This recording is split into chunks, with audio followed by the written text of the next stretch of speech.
Hello, everyone. Welcome to the Brutally Honest podcast. I'm your host, Kathryn. Thanks for being here. Thanks for choosing this episode today. This one is going to be a juicy one because I'm going to do something really fun. I am going to reveal the unconscious, subconscious beliefs that I have uncovered in my own, subconscious mind that is now helping me put the pieces together and make a lot more sense for why things have unfolded the way that they have in my life, even though I might not have wanted them to do that. But I didn't know. I actually was unable to see at the time, or maybe chose not to see at the time, what was going on beneath the surface that was informing that. Okay. So I'm going to give you a really simplified definition of the conscious, subconscious mind. I don't expect people to know all that. And I think that it's important that we just give some context, right? And then I'm also going to share what I've uncovered, what it's been informing, and what I'm doing about it. Why does this matter? Why it matters is because 95% of your life is being dictated by what we would call a software program that you didn't choose. Let that land. 95% of your life is being dictated by a software program that you had no choice in. The beautiful thing is, we don't have to be victim-y about this. We don't have to be oh, woe is me, and that's so terrible. The good news is you can change that. Anything you desire is actually possible. And if you can see someone else doing it, it means it's possible for you too. Okay, we just have to get to the deeper rooted belief system that you have to see what is blocking you from having it, and then decide to believe something different. If you've been following me for however long, you'll see that I currently am in a relationship. I have 2 daughters now. I'm a step parent to 2 wonderful girls. I have a wonderful partner named Michael. His wife had passed away, so he not only was looking for a romantic partner, but he was looking for someone to be the earthside mom of his girls that hopefully they would choose as well. And that's how that's all gone down for us. And it's been amazing. It's been so, so incredible. And I am living a life that I actually didn't think that I deserved. Whew, that is fascinating and really exciting for me to finally be able to see this. Okay. So I am 43. I'll be 44 in November. Right now, I'm living in a bit of a suburb or rural, city outside of downtown Vancouver, in British Columbia here in Canada. I have a pretty mundane routine, for lack of a better word. So I wake up, I shower, walk the dog, then I get the kids up, I feed them, I drive them to school, I come home, I clean, make sure that things are organized, and I get into recording podcasts and content for all of you. I have lunch. I then get ready to pick up the kids at 2:20. I get them back here. We have play dates. Children come here, their friends come here, or they go there. My guy comes home. We make dinner as a family. We eat. The kids might play outside a little bit because it's summer and it's getting dark out later. And then we have a bedtime routine, and then we go to bed. Okay, so this is pretty much the life that I'm living right now. As wonderful as it is, I didn't actually believe that I deserved any of this. And that might come as a surprise to some of you, but it also might not come as a surprise to some of you. And the reason that I didn't think that I believed it is because of the programming that I received as a young person. So stay with me. Between the ages of 0 and 7, okay, 0 and 7, you're a child. You're in the care of your parents or your caretakers. I had a babysitter that took care of me from 6 weeks old to 9 or 10. I was with her 6 days a week, 7 a.m. to 7 p.m. She had a huge role in my life. I called her mom. So, between the ages of 0 and 7, you are a child and you're being cared for by somebody else because you cannot care for yourself, right? Makes a lot of sense. And you are basically a sponge. Okay, so you're a sponge for everything that's going on in the environment, including how to tie your shoes. Your parents might have taught you, or your caretaker might have taught you, that you take the shoelaces and maybe you put them into 2 bunny ears, and then you wrap the bunny ears around each other and pull. Or maybe you had parents or a caretaker where you did 1 loop and then you took the other shoestring and you wrapped it around once and then you pulled it through the hole and then you pulled it tight. made above. That's an example of the type of programming that you're getting. You don't know how to tie your shoes until somebody teaches you. And then what that does is that experience moves from your conscious mind, so where you're like, okay, I'm learning how to do this, to your subconscious mind. It's kind of the mind behind the conscious mind, and where it gets stored into like a software system. Everything in the software system is on autopilot, and it's designed that way on purpose. That way, you're not spending all this time every day trying to figure out how to tie your shoes or brush your teeth, drive a car. So everything that was once conscious to you, like, oh, this is how I drive a car, then gets moved back into the subconscious mind and is put on autopilot. Okay. And it just saves human beings a lot of energy. It's designed that way to save us energy. So you've got like this programming about how to tie your shoes, but you're also getting programmed when it comes to sex, relationships, love, what's good behavior, what's bad behavior, beliefs, ideologies, what emotions you should have as it relates to experiences. All of that is also being shown to you. You're viewing it through your eyes and you're observing your caretakers doing their thing, showing up the way they're showing up. And because you're so young and you don't yet have the ability to discern for yourself, you just take all of it at face value and you decide, oh, that is truth. So I'm going to give you an example of one of the ones that I took away from my childhood. There's so many that I didn't get to decide whether it was true or not, and has definitely then created a lot of issues for me in my life. And I'm going to explain how that works as well in a second. So recently I've discovered that I have a belief that sex is sinful. Sex is sinful. Now, how I uncovered that is, one, I have had a lot of resistance when it comes to my desires that I have for my partner. And this has shown up in all my relationships. I have a lot of resistance, meaning I'll have this like sensation in my body, this desire for my partner. And then I will, now consciously I can see it, I will have a part of me that says, don't do it, it's bad, it's evil. I couldn't even see that for so long. So now this is the process of bringing the unconscious into the conscious. So I started to track every thought that I had throughout the day around moments where I would feel desire for my partner.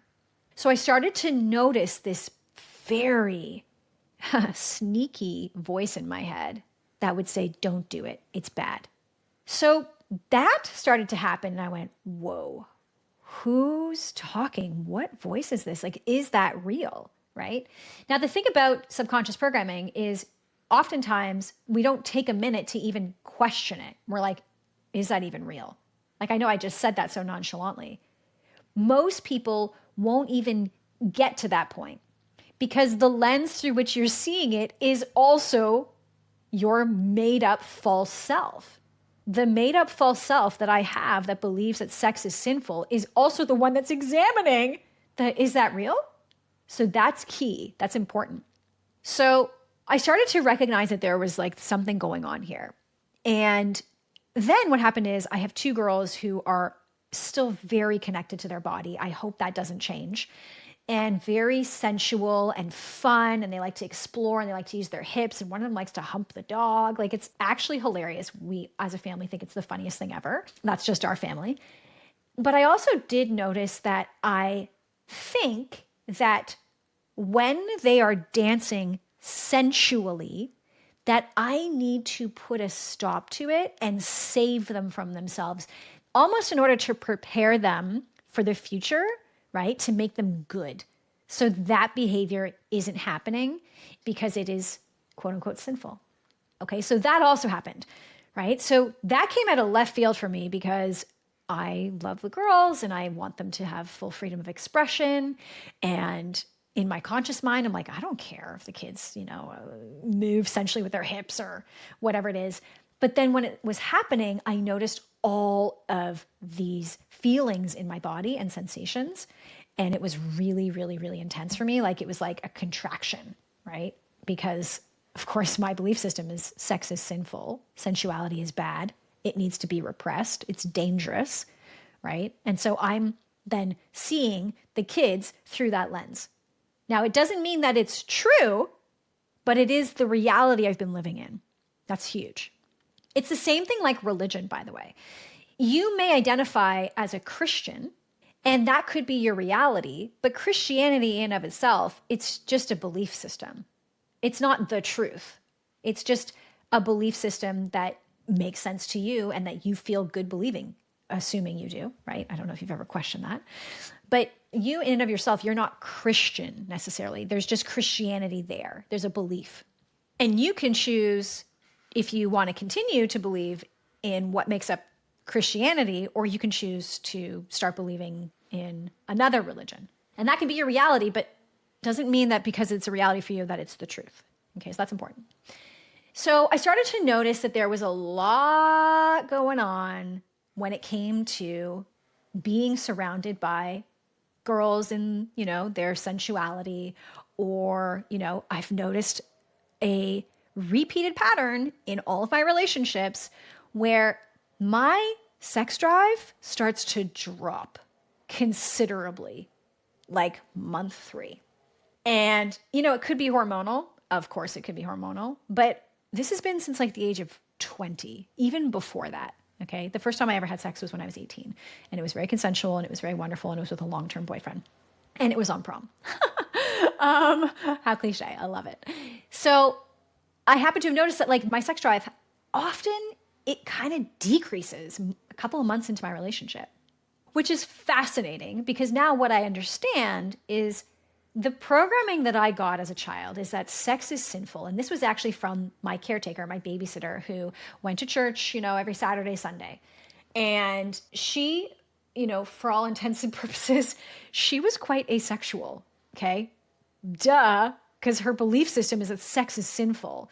So she is going to start to appear as less desirable, right? The body then goes into this, okay, well, we have to protect ourselves, and it will do whatever it needs to.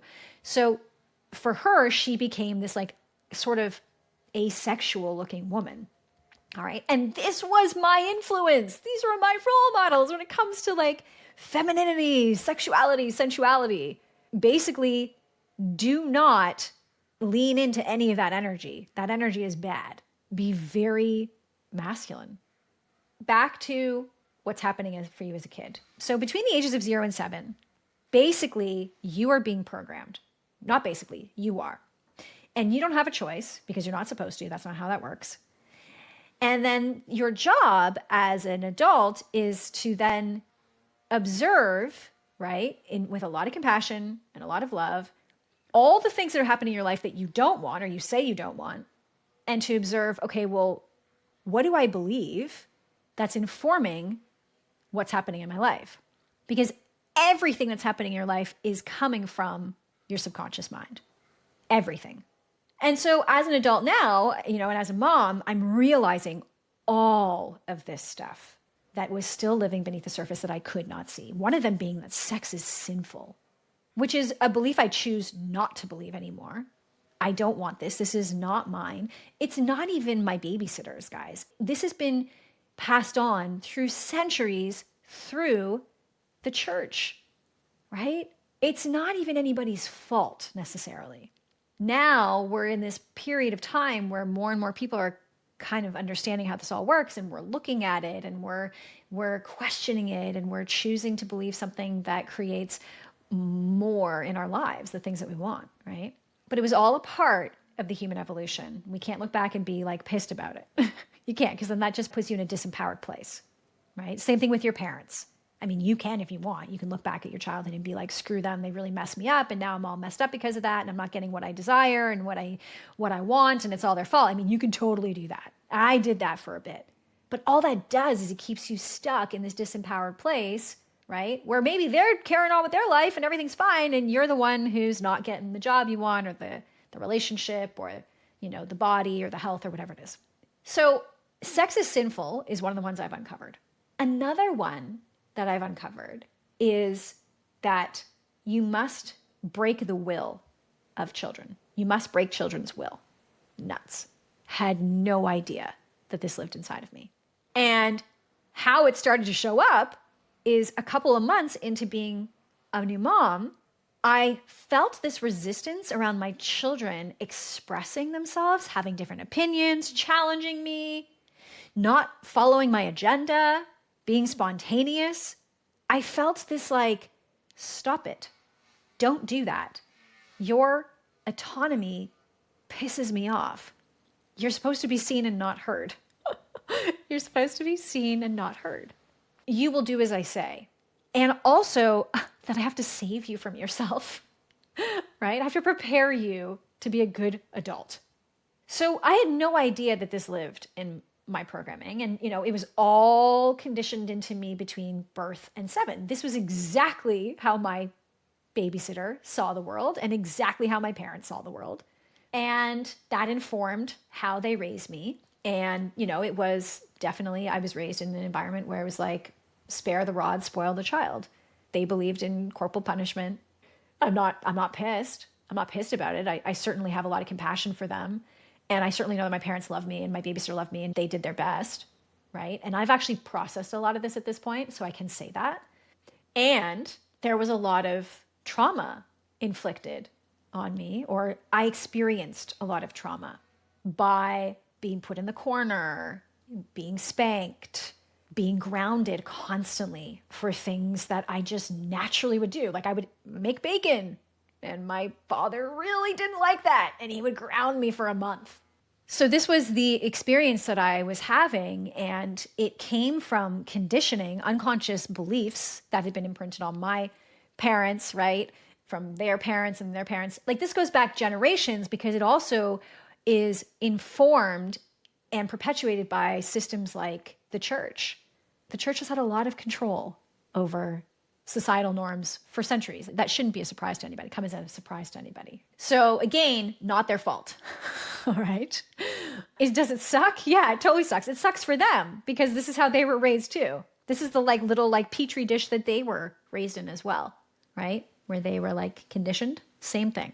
So it sucked for them just as much.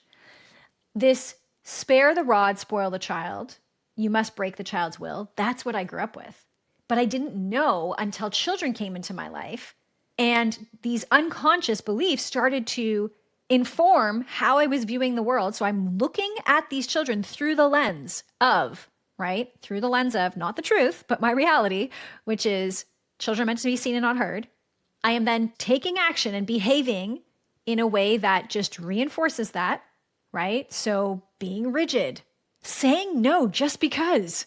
No, you can't go out with your friends right now. Who cares, right? So I'm reinforcing it through my behaviors, which then actually only left me feeling empty, right? And not connected to them, which is not the goal. And I started to get very curious about that because I was like, what is happening? What's informing this right now? Is it real? Is it true? Because I was looking outside of myself at other relationships and parents and what was going on with them. And I was like, I kind of want that. But why isn't that happening for me? So that was very eye-opening. Very eye-opening. Now, there is another very, very big unconscious belief that I have had since I was very young that has actually informed everything. This is kind of like why my soul came here. My soul came here because, I believe that all souls come into this life or into a lifetime in order to complete certain tasks that support them to cultivate more self-compassion, compassion for humanity, etc. And then every soul will have its own journey. Some lifetimes will be more challenging than others, and it's all happening for them, and it's very divine. My soul, brave soul, decided that it was going to do some very difficult work in this lifetime. And as a kid, I developed this belief that I am not of value and that I am not worthy of resources or someone investing in me. I'm not of value and I'm not worthy of resources and someone investing in me. And the I that I have been being for myself is that I am not of value and I'm not worthy of someone's investment or resources, which is time and money. And so I see the world around me through that lens. And I started seeing the world through that lens very young. And it mostly has to do with there was a series of events that happened, circumstances that happened very early on. So at 6 weeks, and I couldn't see it at the time, right? Because you don't know what you don't know that you don't know.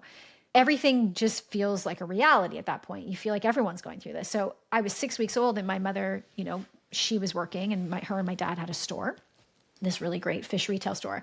And she went back to work at like 6 weeks. And this woman came to the store and said, "Do you need a babysitter for your kid who's sitting in this playpen in the window?" So freaking 80s, early 80s. And my parents said, "Yeah, actually we do." And she's like, "Well, great. I live around the corner. I love children. I love caring for them, and my parents were like, "Great." I'm sure they checked her out on some level. And then, the next thing you know, I'm going to her house Monday through Saturday, like 7 a.m. to 7 p.m. That experience, it was neither good nor bad, right nor wrong. Okay, that's the thing about this stuff. None of it meant anything, and all of it was neutral, in fact, until I became a little older and I started to go to other people's houses, friends, cousins. And I started to realize that the people around me didn't have that experience. They didn't have that experience. They had a mom who was with them, from birth and, was with them for the first year. And there was a mat leave involved and all that kind of stuff. And I was like, that's interesting. And then, in fact, my brother came along 6 years later, and it appears to me that he had more time with my mom than I did, that there was more of time spent together with him. And I started to be like, that's interesting. And then there was some more events that were happening as a kiddo. So for instance, I would go to people's houses and their parents would have these pictures of my friends on the walls. And there would be these picture collages, and just a lot of what it said to me was like, we're a family that values each other, that we everybody has a space here, and everybody gets to be seen and heard and everyone is of value. I thought that was interesting because at my house, there was just no pictures of us. So that was like a, And then as I got a little bit older, there were things like my friends got to do the things that they wanted to do, like go to dance on weekends or go to ski school, And when I'd asked her to do that, it was like, no, you can't. Or I got put into ballet and then I got pulled out. My dad pulled me out. And so I was like, And this is what's so beautiful, but also sticky, is that children will make things mean things that they don't mean. And at the time, that's the best we can do because we're meaning-making machines. So we have to make it mean something in order for our survival almost. But unfortunately, those decisions are coming from a place of hurt, of feeling neglected, of being a little kid that doesn't know what's actually going on with their parents and how they're also going through their own pain and suffering and how their intention was never to hurt you. Their intention was actually probably to care for you. And in their effort of doing that, they also maybe inflicted some of their own hurt on you and their own pain, projected some of that on you. But you can't discern that because you're so young. So that's what's so amazing about this is we will make things mean things, but they don't mean those things. And then that belief that you come up with, so mine was, I'm not of value and I'm not worthy of someone's resources or worthy of being invested in. That got programmed into my subconscious mind. And then that informed everything in my life from that moment. What does someone do who believes that they're not worthy, right? Well, they choose to undermine their gifts. They decide they're not smart. They choose the wrong partners. They have maybe a strained relationship to money, right? I'm not worthy of the investment. And there were some other things that were happening too. Like I asked my parents if I could go to university. I really wanted to go to university. And the answer was no. Oh, that just reinforced the belief that I have that I'm not of value and I'm not worthy of their resources and their investment. Now there's a whole slew of reasons why my parents said no. That had nothing to do with me. But at the time, they couldn't see it and I couldn't see it either. It has more to do with the fact that my mother did not go to school. She dropped out in grade 11 because her mom died. Her mom had committed suicide, and my grandfather asked her to quit school and take care of her younger brother. Okay, so she had her own unconscious beliefs that she's also not worthy of being invested in and of resources. And that then got, passed on to me. So that was really what was going on. It's not because I'm not of value. That has nothing to do with it. at all. Do you see how this works? Do you see how important it is that you are able to see this stuff? Because what ended up happening was this belief that I had completely ran the show in my life and created some very unsavory events that then, if I was still living unconsciously, I would think is the world's fault. It's somebody else's fault. It's the government's fault. It's the bank's fault. It's this guy's fault who I dated, and then 3 months later, turns out he's unavailable. Oh, it's his fault, or it's XYZ's fault. It's my parents' fault. This is what's happening to so many people. We're in this place of disempowerment and we're blaming others and we don't even realize we're doing it. And that's where I always say, you can't blame something on somebody that they're completely unconscious to or oblivious to. It's just not fair. So this is why compassion is so important for ourselves and for others, because I had no idea that some of the path of destruction that I've left behind, I don't even know if I want to call it path of destruction. It was all these markers that were meant to happen in my ascension to greater levels of awareness and consciousness. I had to, right? Because without these events, I wouldn't have been able to see or even start to take a look at what is going on here, right? It's like there is no happiness without sadness. Duality exists in this world, and it's very helpful. I'm not saying it's enjoyable, that sometimes people don't get hurt. That doesn't suck. But it needs to exist in order for you to even awaken to your power, to what is actually possible for you. So I don't even want to call it this path of destruction, just call it my evolution as a soul, right? Had to go through all of this. And I'm deeply grateful for it. And I'm here for it because I know that there's so much more that's revealing itself, now that I'm a mom and I'm looking in my girls' mirrors. And as they go through new markers, of childhood development and, evolving into, we're in tweens now. My eldest, she's going to be 11 this year. And it's just informing me of all these ways in which I hid and I played small and made myself small in order to fit into my family dynamic. Right? Toxic shame, basically. My folks had a lot of toxic shame. They passed that on to me. My babysitter did too. They passed it on to me. It was passed on to them from their parents. That was passed on to them from their great-grandparents, right? And toxic shame, in essence, is I am flawed. I am inadequate. There's something wrong with me. And that's what's happening in our childhood between birth and 7, is we are getting all this information from our environment, and that actually is contradicting what is going on in our bodies and our intuition, right? There's an inner conflict. But in order to survive, we have to be connected to our parents. That's primal. That's biology. And so as children, we will decide, okay, well, what I maybe believe or think, or whatever's going on in my intuition must be wrong, right?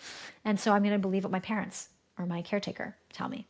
Because all of our parents and our caretakers are like our gods in the beginning. They're like our deities or deities, or whatever that word is. It's an incredibly beautiful and complex journey that we're all on. Nobody is not a part of this. Nobody. Okay. Every single human being is on some sort of a path of reclaiming their whole self, their truest self. It's the human experience. It's why we're all here, believe it or not. That's why we're here. So I hope that this was helpful. There's other beliefs that I know have surfaced that I recognize. And, the whole point now is to merge these hidden beliefs that I've had with my conscious mind. So be like, oh my God, I have believed that sex is sinful.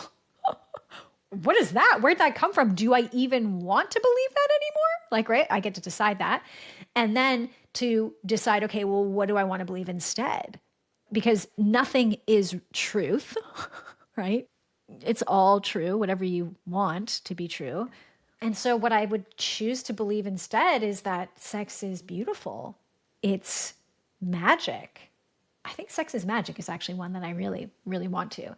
And it'll take a little bit of time for me to integrate these new beliefs because my system has been so used to contracting and contorting and pushing away people, right? Because intimacy and closeness, I saw it as dangerous and sinful. Basically now, it's like getting a rescue dog, right? And maybe this dog was living in a house where it wasn't cared for. It was chained up to a fence in the backyard for, a couple of years.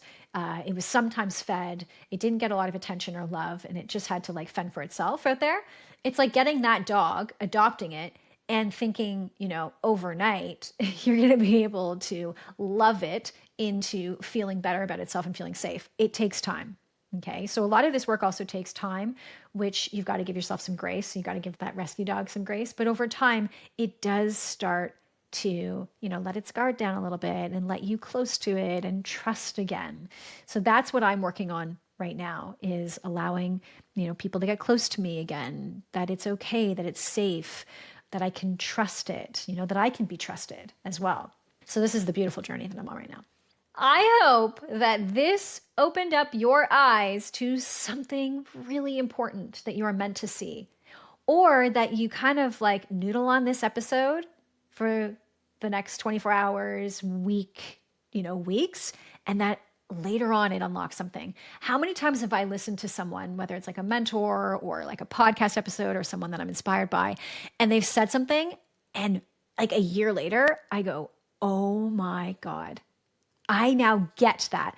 For some reason, I felt like I was meant to hear that, but I didn't quite understand it. And now it's landing because I've gone deeper into the layers of my subconscious mind. And now I'm ready to hear that and to integrate whatever that was that they said. So I hope that this has served you in some way.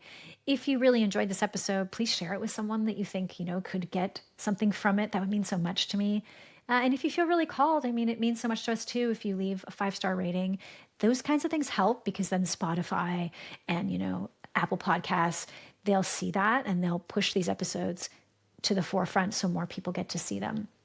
Okay, this is incredible work. It's work that I'm very passionate about, and that I have seen so many of my students get incredible value from. And it's unlocked possibility in their lives and a lot of liberation, a lot of freedom.